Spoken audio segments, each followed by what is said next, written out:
Dropbox offers a handy way to synchronize your files between your computers, which is useful if you tend to jump between your notebook and desktop computer during the day. Anything you save in your Dropbox folder on your computer is automatically uploaded to Dropbox's servers and then downloaded to the Dropbox folder on your other computers. The fact that Dropbox keeps a copy of your files both on your computers and in the cloud means you can work on your documents even when you're offline.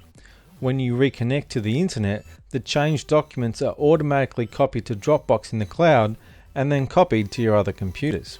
The fact Dropbox keeps a copy of your files both on your computers and in the cloud means you can work on your documents even when you're offline. When you reconnect to the internet, the changed documents are automatically copied to Dropbox in the cloud and to the Dropbox folder on your other computers. Meanwhile, the fact Dropbox keeps a copy of your files in the cloud on its servers offers a handy backup should disaster strike. As such, you might use Dropbox to back up your digital photos and other precious files along with your office documents. Dropbox also lets you share your files with other people, which is much more practical than email if you need to send someone a really large file. You can send them a link to the file in your Dropbox, or even share an entire folder within your Dropbox account. Dropbox isn't just for notebook and desktop computers. You can also access your Dropbox files from your smartphone or tablet. Although unlike Google Drive and Microsoft SkyDrive, Dropbox doesn't feature a built-in document editor. Let's click Install and go through the steps of setting it up on this computer.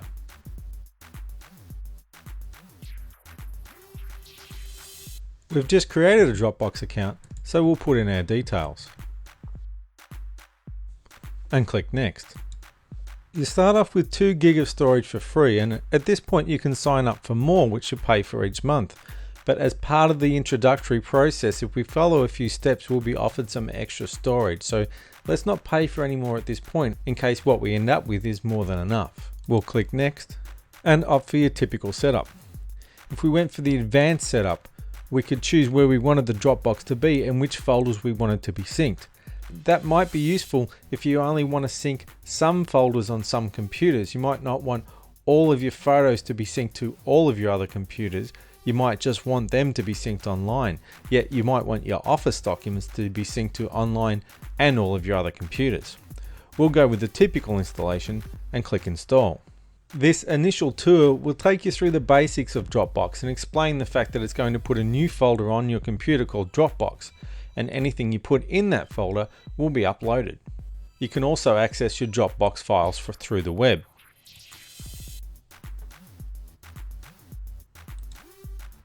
As I said, it's also possible to share Dropbox files and folders with other people, and we'll go through a few examples once we get set up.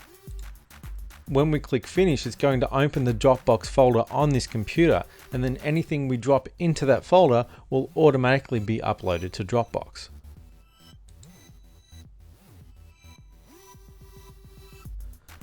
Before we drag anything into the Dropbox folder, let's take a look at the Dropbox preferences. It's probably best to leave desktop notifications enabled so you know when Dropbox is working, and obviously you'll want Dropbox to run when the system starts up so it always backs up your files. LAN sync is an interesting option because it means if you've got more than one computer in your house that's backing up to Dropbox, rather than send things up and down to Dropbox all the time, they'll be able to send things directly to each other over your home network, which is faster and reduces your internet usage. By default, Dropbox might also want to import your photographs and videos to back them up. If you want to change that, click on Change Autoplay Settings and go down here to change what happens to picture and video files. It's worth taking a look at the bandwidth options, especially if you're on a slow internet connection. By default, Dropbox downloads files as fast as it can, but limits the upload rate automatically so it tries not to choke your internet connection.